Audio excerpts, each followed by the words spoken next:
I wouldn't have known what that was. That, you know, I mean, to me, I would have thought it was the storm surge because that water came out of nowhere. But then you told me it was flash flood, and I don't want to have death by Escalade here. Yeah, I see. That was that standing water, and now it's gone almost as fast as it came. Now, my question to you is, how about the storm surge? Will that go as quickly as it comes? What are the factors that go into that?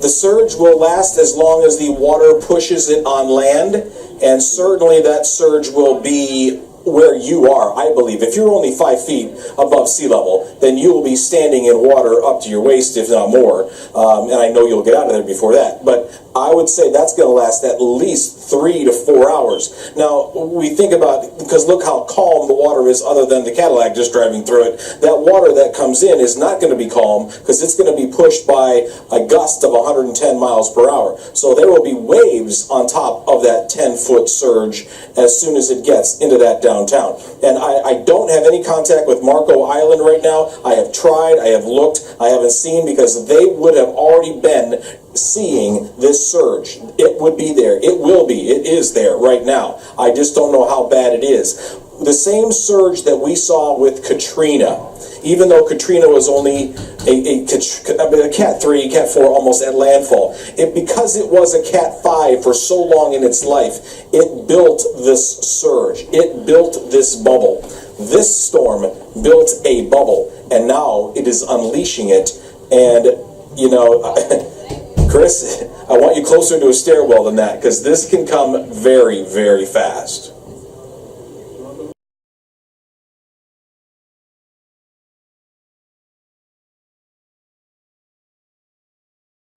You've never seen somebody my size move as quickly as I will if there's any wind that starts coming in any dramatic fashion. All right. A couple of things. You said that it'll be about 3 to 4 hours of that surge that they'll have to deal with before that starts to recede. That's an important function of time for people. We're starting to get some light rain here again. Ed Lavandera, we were just talking about that island. What's the name of the island again, Chad? Marco Island. Marco Island. Ed Lavandera, you were in touch with the police chief there. Have you heard from him? And if not, can you try to get in touch with them and try and get some update of what's going on at Marco Island? We have been doing that, Chris. We've sent a couple of text messages. The last time I communicated with him, the eye of the storm, they were in the thick of it, and he had described that they were on backup radio power. They had lost power, no water, but then they were on backup, using backup radios to communicate to the 80 first responders that had stayed behind and were riding out the storm there on that island. But since then, I have not heard back. I've sent him a couple of messages, hoping to hear back from him soon to kind of get a better sense. He was confident that they would be able to withstand the worst of the storm, but obviously this is a very important time for them. That eye is a chance for them to kind of survey and work quickly to figure out what kind of damage and what kind of situation that they're in. So he's got much more important things to do right now. He will, I suspect if he can, he will get back to us as quickly as possible. This is the scene here in downtown Naples. You can see what a chainsaw this storm was. We're about a couple hundred yards away from where we were reporting from just a little while ago. This is Cambier Park in downtown Naples, and you can just see how much devastation this hurricane has brought here through the Naples area. Of course, we're very limited. We don't have a lot of time to be able to kind of get out and survey. So knowing that the back half of this storm is approaching, we venture out as quickly as possible. Look at this palm tree here, just sawed in half and collapsing over. This is that area by the outdoor pavilion, kind of a concert area that I was talking about if you were watching over the course of the last few hours. And if you look back here, this is the pavilion and the tarp that was on top of this structure outside. I thought for sure this was going to come shredding apart in the winds that we experienced. But from what I can tell, for the most part, that held on. Obviously, the trees here in this park is simply another story. And given how long and how intense the winds were for the better part of 2 hours, the buildings that we're surrounded by, if we walk back this way, Chris, I can show you one of the, as we were standing out here reporting, part of the roof of the building that we were reporting from came flying off. This was, one of the tiles, the Spanish tile. You can hear what that sounds like. Look at that. That's just a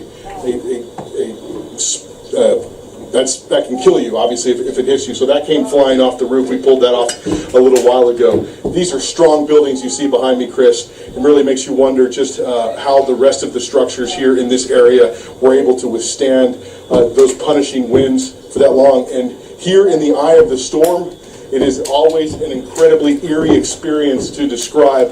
So much more quiet than when it was for the last 2 hours. And the only thing we can hear, and I don't know if you can hear this from where you are, Chris, but it is the building alarms that are just sounding and echoing through the buildings of this ghost town here. But it's just an eerie sound here, listening to the alarms in these buildings going off. Chris? Yeah, here we have nothing but just some of the street signs and alerts and just some dazed locals and reporters doing their job. Chad, let me get back to you for 2 reasons. One, what is our time factor here in terms of when this starts to go bad on us again? And two, where is it at its worst right now? Where has she gone? I just saw an update that it is now a Category 2 storm. That's right. Where is it? What's going on there? And what's our timing? Interesting that it's a Category 2 at 110 miles per hour, and you just had a wind gust to 141. That shouldn't really... Those two things shouldn't go together, but we'll let it go from there. The storm is losing intensity because it did just make landfall over you, and it's not over land, over water anymore. It's not going to gain strength any longer. This is going to start to disintegrate, and that is great news for Fort Myers, although you're going to be in the eye very, very soon. Also, good news for Tampa, St. Pete, Pinellas, all the areas up there going to see a lesser storm than if it was just slightly offshore, still in the warm water of the Gulf of Mexico. So we take it along the west coast of Florida. Damage, no question about it, 100-mile-per-hour winds into Sarasota, all the way up the coast, all the way to the bridge, which is now closed. You cannot get anywhere from Sand Key back down to the south. Can't get to Sarasota there. You have to go around, but please do not go outside. Here comes the storm right there. The center of the eye, just north of Marco, just north of Tampa right now, or north of Naples right now, and that's going to continue for the rest of the day to move north at 12 miles per hour. So Fort Myers, Punta Gorda, Port Charlotte, you're in it next. This is what's going to get hit next, and I'm still going to go with 120 miles per hour for a gust, even though the Hurricane Center says 110 sustained. What I saw there was 130, and what the weather reporting weather vane saw at the airport said 141. So we're going to go still that this is a very strong storm. So from Punta Gorda to Venice to Sarasota, you're still going to get an offshore flow, a wind, the heaviest wind, the northern eye wall, going to come in from the east. Protect yourself to the west. Stay on the west side of your home, not the east side of your home, because you may get shingles into the east side windows that could break out from the neighbors just to your east, and that's always going to be the case until the storm changes direction, and then you may get a north wind. You are going to be in the eye. Almost every single community up the west coast of Florida will be in the eye, just like what we're seeing here on the streets of Naples. Please understand that this is half over. This is now halftime. You get to go sit it out, make sure all the windows are doing well, make sure the boards are fine, but don't do it for very long, because you don't know if you're in the middle of the eye. You may be only on the edge, and you may only have 1 or 2 minutes compared to where these guys are, and they've already had about 20 minutes worth of eye. So you might only get 1 or 2 minutes. Don't venture out too far, because the wind can come right at you, or not even stop at all if you stay with eye wall. So the surge is still with us for this afternoon and this evening, all the way down through Jacksonville because of the east wind here, and on the west side because of the surge here. The wind is still blowing offshore in Tampa, but that will change, and all of that water will come rushing back into Tampa Bay. And please don't be out there like I just saw people on Twitter taking pictures and saying, look, I'm on the sand in Tampa Bay. You can't be there. Just like, it's the thing you need to worry about here, that we say, if it's only halftime, please don't go back on the field. You cannot go back on the field here and wait and hope for this not to come in, because the water is going to come in. 10 to 15 foot storm surge for you, and that means flash flooding. That means a killer water event, whether you understand the word storm surge or not. That's what it means, Chris.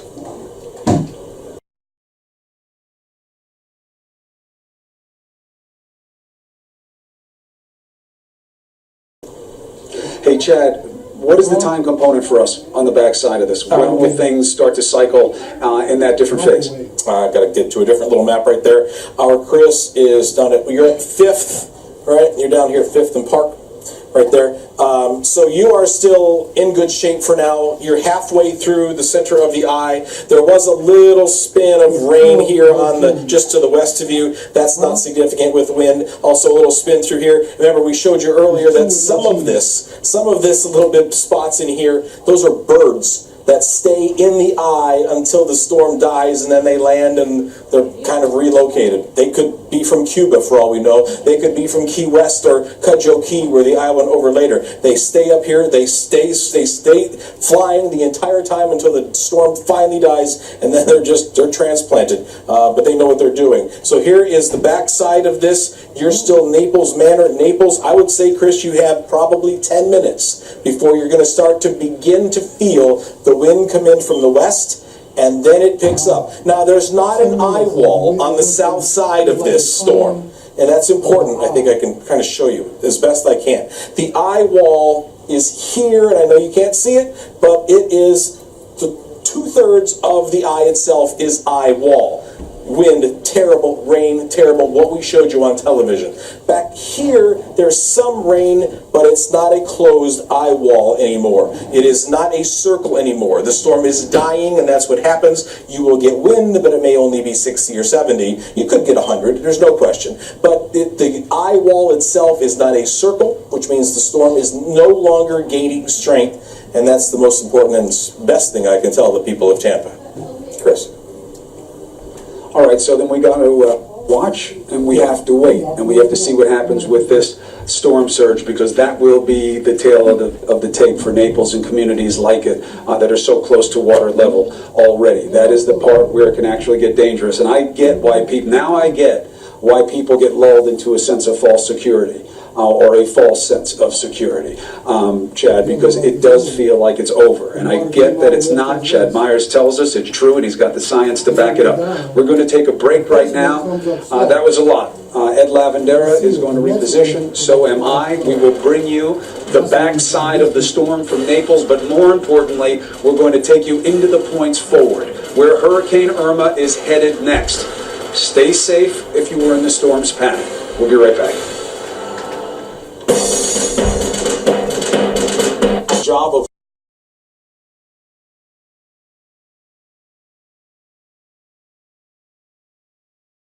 tracking this storm.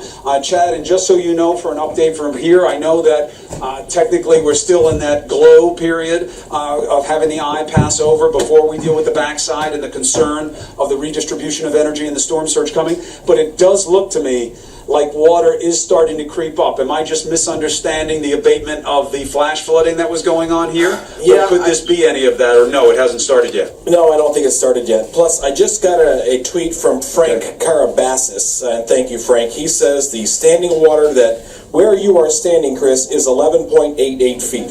And I hope, Frank, that you are correct, because that means that that's about as far as the water should come right there to that intersection. But there's an awful lot of distance between that and the ocean as well. So if we're still a 10 to 15 foot surge, that could be covered in 5 feet, plus the wind that's going to come with it, Chris. So I'm still glad you're off of that street, and I'm glad everyone else that I can see down there is also gone, because this is going to be an interesting thing to watch. It truly is. I don't think anybody has ever seen the backside of an eye broadcast live on television and seen a storm surge like this. We'll just have to see how far it goes, because if you are 3, 4, 5 feet above sea level, it's going to devastate your home. And let's hope you're out of there right now, Chris. Well, let's hope that people are out, and the word from Naples, from the mayor and the city manager, was that they did believe that they actually had better than expected evacuations here, and let's also hope that it is more visually arresting than it is damaging, whatever there is to come. Now, let's check in with Drew Griffin, because as Chad rightly points out, yes, we're dealing with the worst part of that wind and stuff is gone here, but it ain't gone. It's starting to punish the people north of us. Drew Griffin is next in line. Drew, what's the situation where you are? How are the people holding up in anticipation of what's to come? You know, there's no more anticipation. It is here, Chris. We've retreated to the safety of this wall, but I'm going to have George Albright just turn around and you can see why we retreated. The winds, this is really close to the Southwest Florida Fort Myers Airport, so whatever winds they're clocking there, we're probably clocking here. And it is just battering right now with the wind that is coming. Get a sense of that. Straight out of that front curve of the hurricane. This is not the backside. We're anticipating the wall will arrive and that calm will come. But right now, this part of Florida is still getting hammered by the very front leading edge of Hurricane Irma. And I think you can, I don't know if you can see, Chris, or not, but the wind is just incredible at this point. I mean, I can't see it where you are, Drew, but Ed Lavendera and I sure as heck saw it where we are, and it is odd. It does seem as though it's getting shot through a fire hose at you. It really kind of weaponizes the water, this wind, and I think that was part of the concern from Chad Myers and the meteorological community about what this storm was capable of, especially when you combine that with the duration. So that's what Chad would relay to you, Drew, is that the problem isn't just the intensity, it's the time. It's going to last for a while.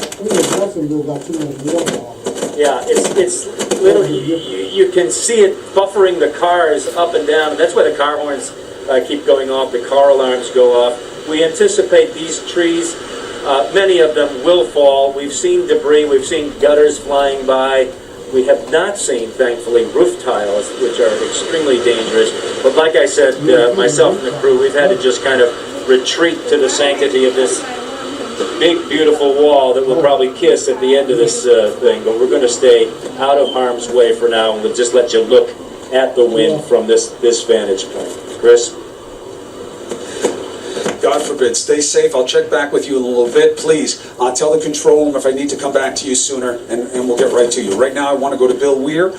He beautifully chronicled the decision-making process of a unique subculture down here known as the Conks, the people of the Keys. He was in Key Largo as Hurricane Irma made landfall down there. He is now driving north to survey damage as part of the next phase of recovery from this storm once she finally makes her way through the whole state and then departs north. Bill, if you can hear us, what are you seeing?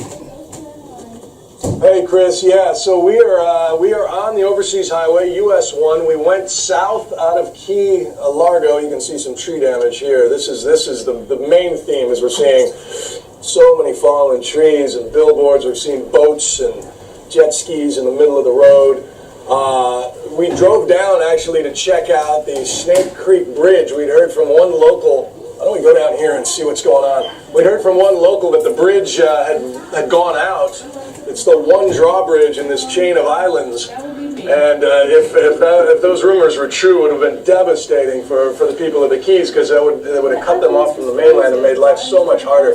So this is the Atlantic side here. That is unpassable. I don't think we can get down there. But it looks like there's a boat or an awning that's blown up onto the road. So bear with me. I'm going to turn us around and get back out on US 1. But so we went down to check out that bridge, and around mile marker 88 or so, 87. And the good news is it's passable. We drove over it, and that's a huge sigh of relief. Now we have to conserve gasoline.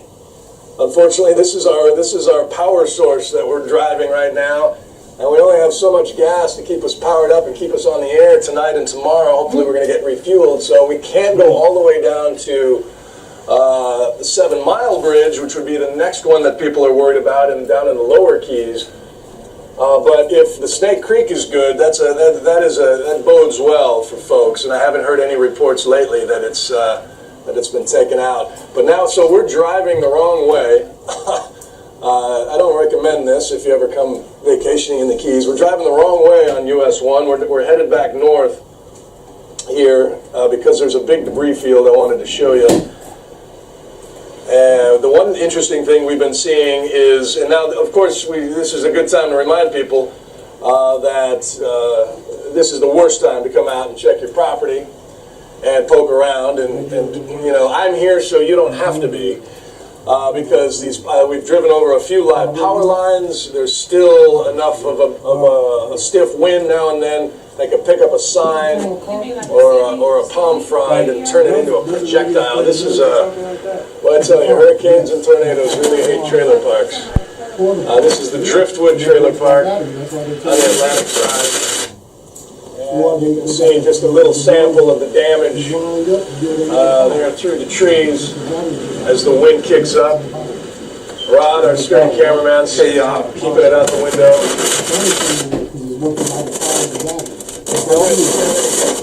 I'm just prattling on as I drive.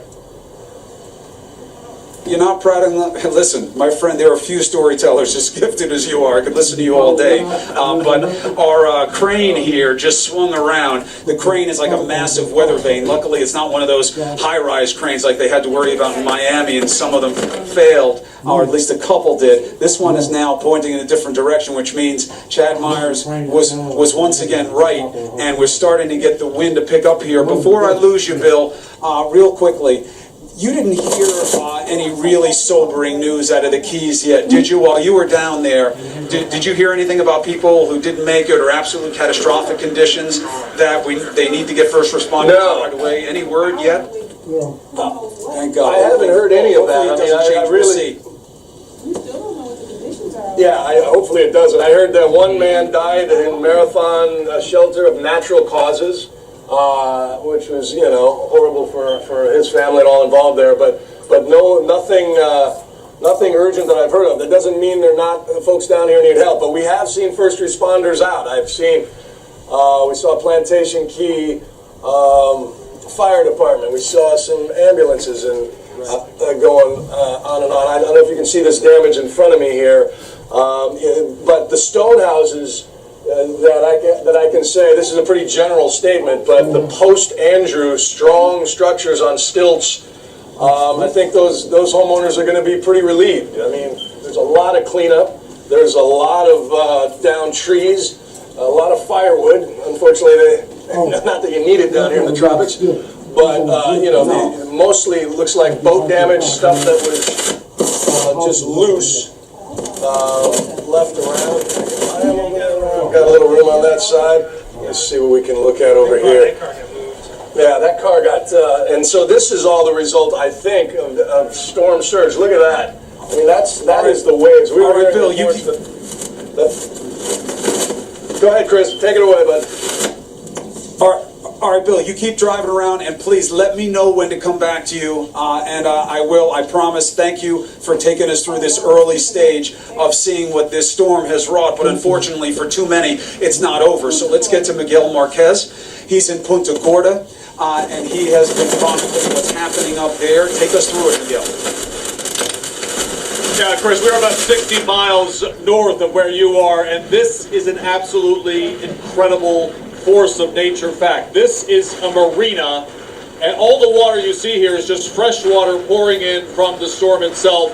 There is almost zero seawater in this marina. This thing, the water is still just rushing out to sea. They are expecting a storm surge in this area of 5 to 8 feet.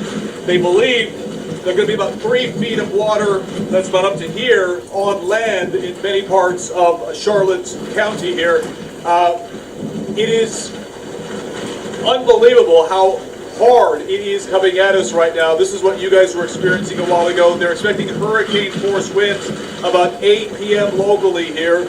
Everything seems to be holding tight and people seem to be doing all right, but you can tell that the winds, we were at 40, 45 miles an hour earlier. They're probably up around 60 and sustained right now because you can feel the sting of the water as it comes across, not just on your skin, but through the coat as well.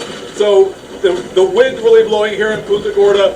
They are well aware of the dangers here. They had Hurricane Charlie come through here 13 years ago and nearly wiped this town off the map. They're reborn and they've rebuilt since then, so they don't want to see this again. But I'll tell you, people who live here, they've never seen this. There were some folks who were coming down here just to check things out. They've never seen that lived through Charlie.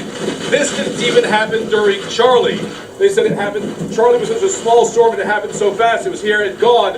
Irma is just growing and growing and growing. all the water is out. When we get on that other side of the eye wall and the storm changes directions here, it is just going to be intense. And that's the big thing they're concerned about now is when that storm surge comes. Chris? All right, Miguel, thank you very much. Please stay safe. As Chad has been warning us, you get this eerie feeling that something is over with this Hurricane Irma, and it isn't. It's just one of the properties of the process, that it goes in one direction and then the force redistributes and it comes back the other way. And Punta Gorda, Naples, Tampa, these are places that are uniquely vulnerable to storm surge. And Chad, that's why you've been tracking it so doggedly for so long. Once you saw its origination in the Atlantic, is that once you started to get some confidence in the path, you became increasingly worried about what, a storm this size that could generate storm surge, what it could do to areas like this. Well, we saw what happened to Barbuda, and we saw what happened to the BVI and the U.S. Virgin Islands, and we knew that this was the biggest storm America may ever have to encounter. What happened overnight was a godsend, and it was a blessing for America, and not so much for Cuba, because the storm ran over the northern coast of Cuba, losing significant intensity in the process, but also damaging that country significantly on the north side.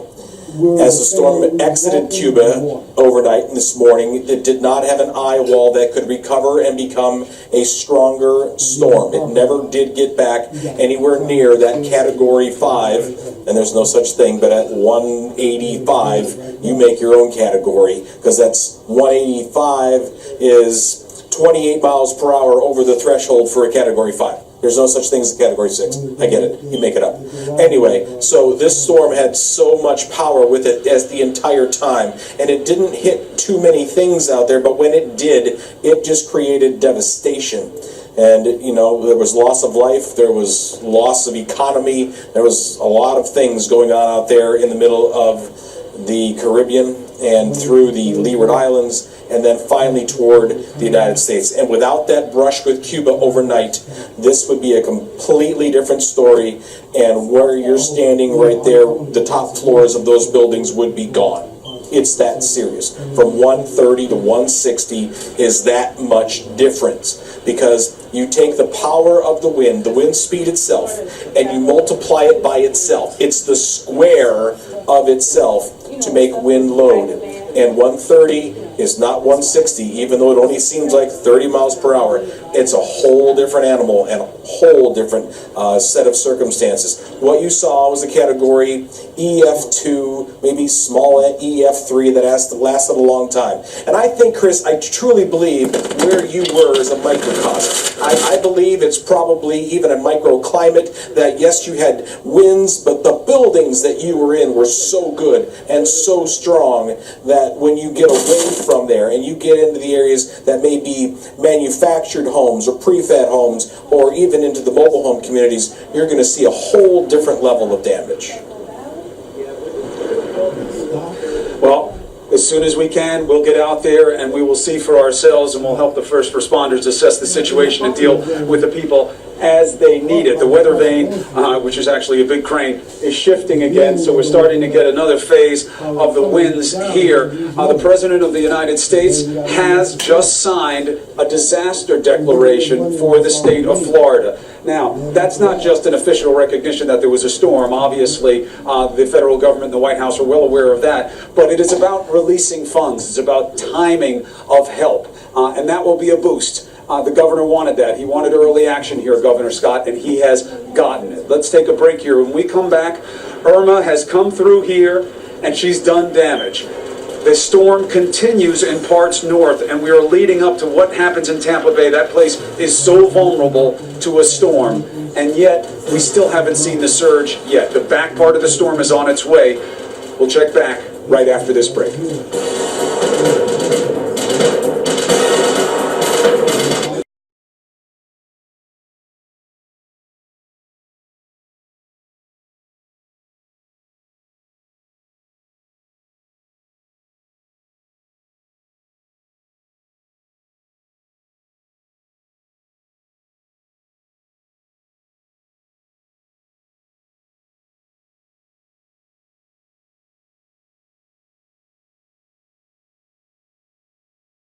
that aren't working because there are power losses. Even many that have backup generators aren't going right now. So data is honestly very tough to come by. There's Naples right there. You were on the backside. I could hear some breezes in your microphone. I could actually see the trees behind you begin to start to blow. This is now the backside of the eye, and this is where we expect the surge to be. I also expect the surge to have blown significant water into the Everglades. And that's good news and bad news. That may reduce the amount of surge for Naples because of the way it slid slightly farther to the east. Now, earlier in the day, the eye was forecast to be somewhere over here, and that would have put the surge back in here a little bit more. But because the eye went right over you, the surge may be closer toward Orange Tree and even into Everglades City. We'll have to see. This is not an exact science. Surge is very critical to reducing the number of deaths, and that's why the Hurricane Center was so to the wall on this. In fact, calling us directly saying the most important thing we want you to ever tell anybody is if you have this surge 5 to 10 feet, that they have to leave. And we know that they did, at least we hope that they did. And right now we're waiting for that surge to come. I hope it doesn't get here. I hope it's in the Everglades, but it's somewhere. Chris? All right, Chad. Well, we've seen the crane weather vane spin around. The wind is coming in almost the exact opposite direction that it was before. It's starting to pivot a little bit more back towards us. So we'll watch and we'll wait here, Chad. I'll check back with you about us. But right now, let's get to Ryan Young, because this is about the backside of the storm, but there's still so many in harm's way for the front side of Hurricane Irma. Ryan Young is in St. Petersburg. What are you seeing there, my friend? Well, you know what? The wind is really picking up here, Chris. We spent the entire day not only traveling from Tampa to Clearwater to St. Petersburg now. I can tell you, look, you can see the wind and the fact that it's picked up steadily since earlier this afternoon. We were told by police officers here, as soon as it reached about 40 miles per hour, they were going to get off the road. One of the things that we can't report is because we saw people who were kind of taking to the roads every now and then throughout the hour, kind of just looking around to see if conditions were getting worse. The good news is right now the roadways are clear. We were actually standing in a creek bed earlier where we saw the water sort of leave the Bay Area, but people were expecting to see that water come back, and that's what they were worried about. Residents saying they're constantly worried about flooding. This event, they expect more water to come in. When you talk to the longtime residents who live here, they say, look, they never expected something very powerful to come through here, and they were kind of banking on it. We even saw people who were taking large pieces of wood and still trying to get it up on the windows just this afternoon. As you know, my friend, the wind kind of picks up every now and then, just hits you right in the face. But you understand that. The good news is, so far, talking to emergency management officials, they said nothing significant to report so far. But watching power lines and some of these signs around here, we have seen some of the signs pop off. Some of these installations, even the one next door, just ripped off about a half hour ago. So you can get an idea of how the wind gusts keep coming and going. But so far, so good as we deal with the backside of this storm, Chris.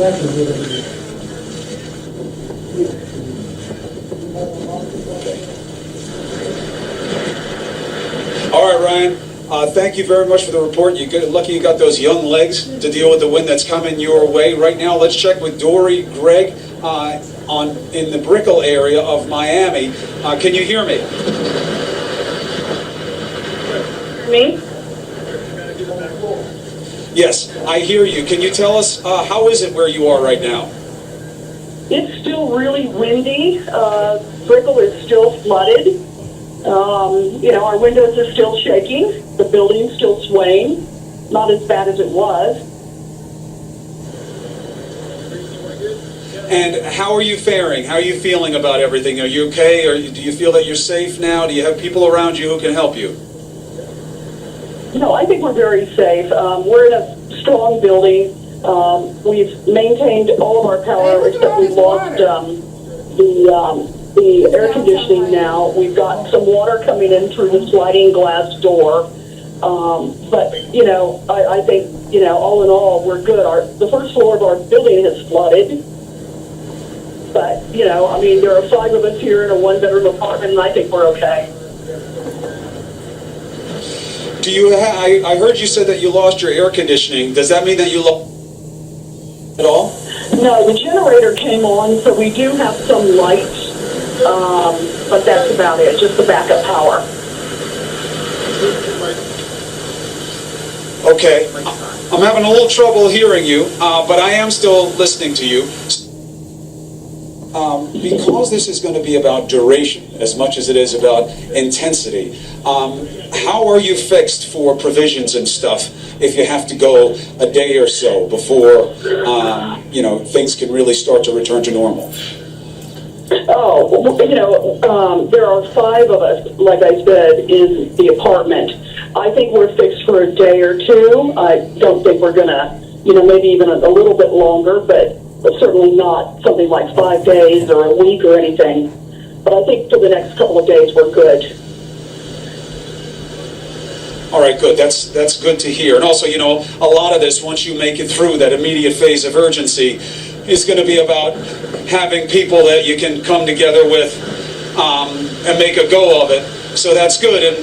And I'm happy that the worst of it has moved through and left you relatively okay. I'm sorry if you're having trouble hearing me. The backside of this storm is now trying to make her impression on us here in Naples. So we're out of the thick I'm going to let you go, and I appreciate you checking in with us. We will check. Say it again, please. I'm sorry. So we're out of basically the thick of it. It's moved on past us because we've been basically cut off. Oh, okay. So let me tell you what I'm hearing from my meteorologist, Chad Myers. So the storm has certainly moved past. It is an unusually big storm. So there are more bands of weather than we might see ordinarily. The eye is certainly past.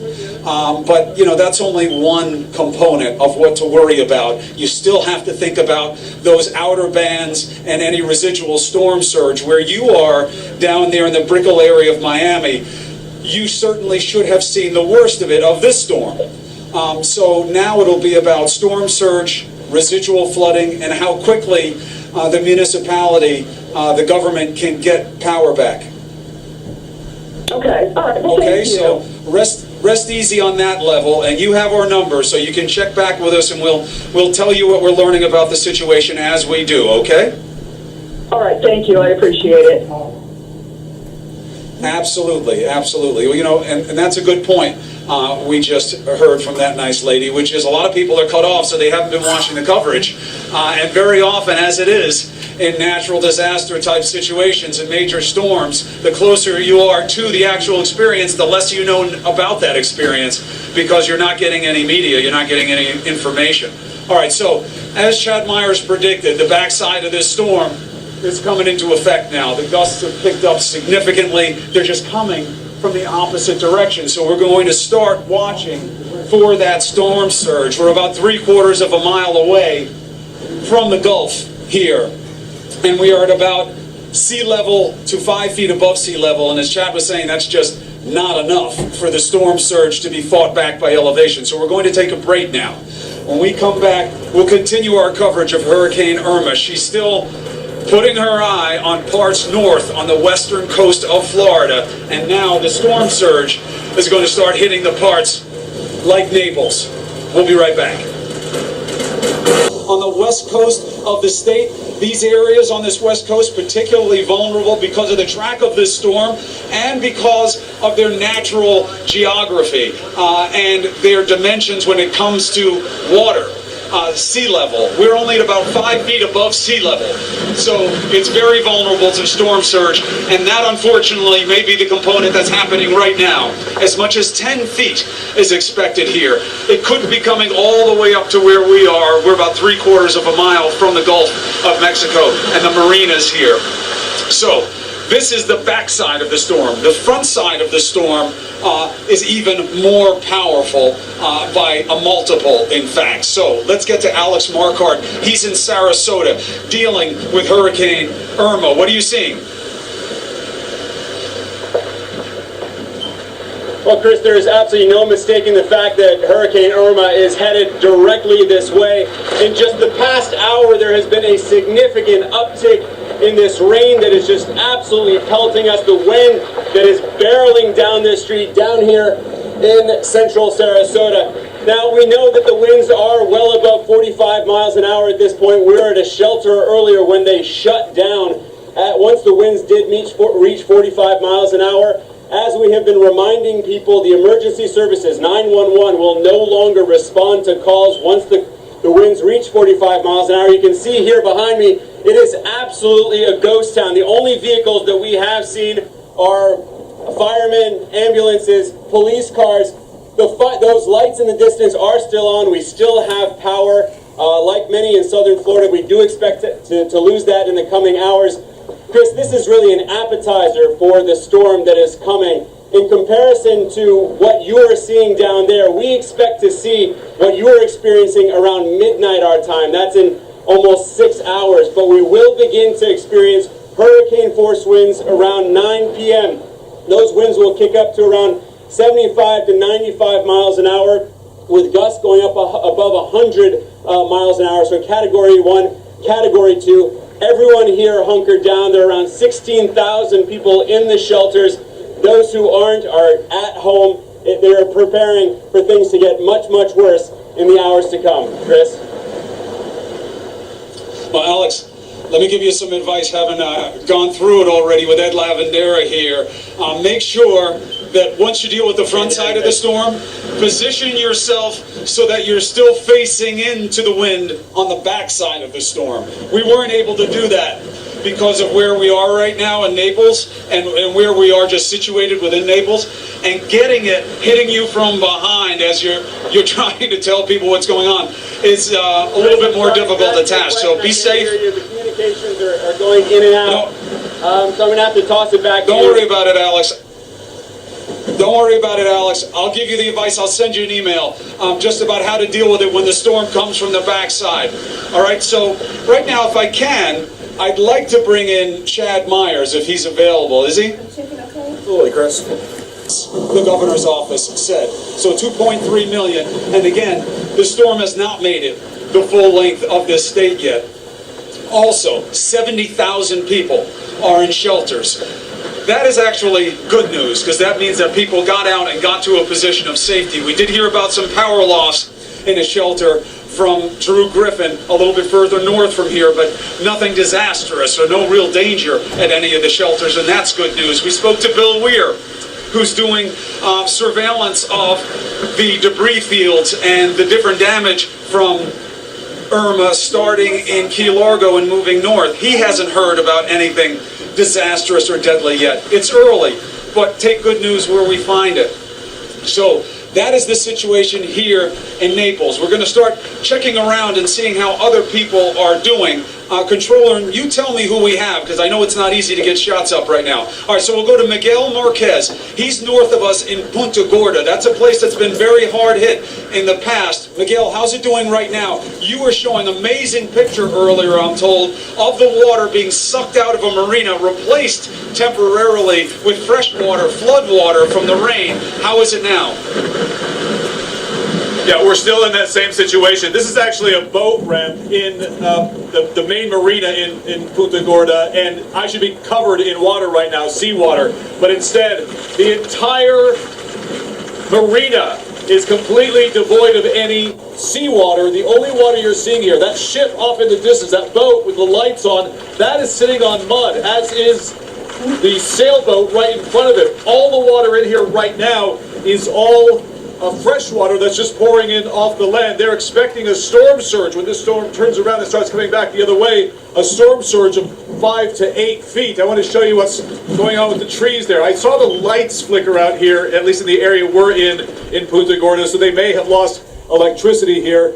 But you can see the intensity of the wind here. We're probably getting 50, 60 mile per hour winds at this point, because it hurts not only when I put my hand out, it hurts the skin, but even through the jacket, it is painful to feel the water hitting the jacket, and you can feel it through the jacket. Total write-off. You can see these are all slips for jet skis that have been shoved up, the blown into the restaurants. This was a hugely popular place on the Atlantic side of Key Largo, an institution for many years. Peters from the Netherlands, he bought it a couple of years ago, expanded it. But if this is a sample of what we're going to find down in Key West, you know, paradise, the southern paradise of the United States as we know it, has fundamentally changed, Anderson.